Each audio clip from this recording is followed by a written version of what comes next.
নমস্কার বন্ধুরা। আপনারা দেখতে পাচ্ছেন আমার পাশে দাঁড়িয়ে আছে একজন বিটেক ইঞ্জিনিয়ার।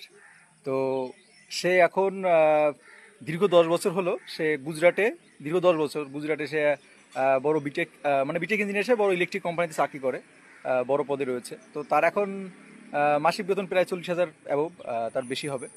তো তিনি কিছু কথা বলবেন, আপনারা একটু মন দিয়ে একটু শুনে নিন যে অ্যাকচুয়ালি আমাদের পশ্চিমবঙ্গের কি বেহাল দশা, আমাদের মাননীয় আমাদের রাজ্যে যে কীরকম কর্মসংস্থান সৃষ্টি করে রেখেছেন, ডবল ডবল উন্নয়ন, তার এই উন্নয়নেরই কিছু ফলশ্রুতি আমরা আমাদের এই দাদার মুখ থেকে শুনে নেব।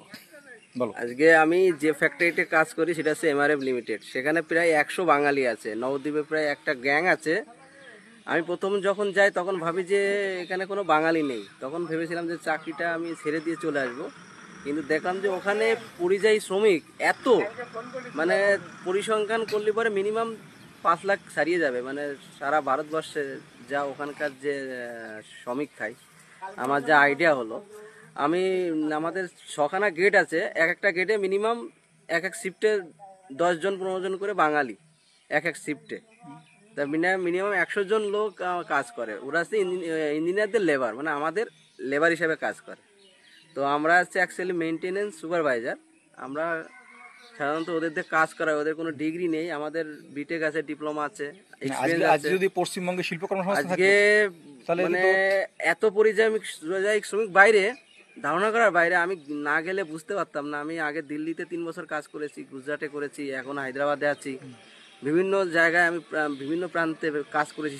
সেখানে সব বাঙালি তারা জানে না, তারা লেবার। তারা যদি পশ্চিমবঙ্গে যদি শিল্প কর্মসংস্থান থাকতো, আজকে পশ্চিমবঙ্গে যদি শিল্প হালটা যদি ভালো থাকতো, তাহলে পরে আমাদের মতো পরিযায়ী শ্রমিকে পরিণত হতো না। আমরা ইঞ্জিনিয়ারিং করে আমরা বাইরে আছি, এটা আমাদের লজ্জা মানে হয় না।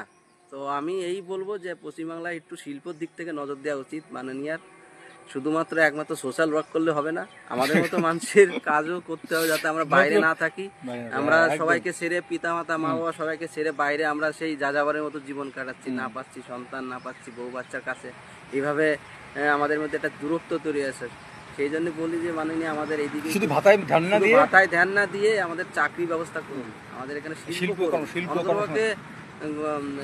ভালো ভালো কোম্পানি নিয়ে আসুন, যাতে আমাদের মতো ইঞ্জিনিয়ারদের কাজ হয়। তাই এইটুকু বলবো যে আপনি শুধুমাত্র একতরফা একদিক নজর না দিয়ে সমস্ত সামগ্রিক উন্নয়ন করুন, তাহলে আপনার সবাই জয়গান করবে। শুধুমাত্র একদিক ওই ভাতা দিলেই হবে না, আমাদের কর্ম দিতে হবে। আমরা তাহলে বাইরে যাব না। আমাদের পশ্চিমবাংলা ছেড়ে কেন আমরা মানুষের লোকে ওখানে, আমাদেরকে জানো আমরা ওদের ভাষা জানি না বলে আমাদেরকে খুব মানে ক্রিটিসাইজ করে, আমাদেরকে মানে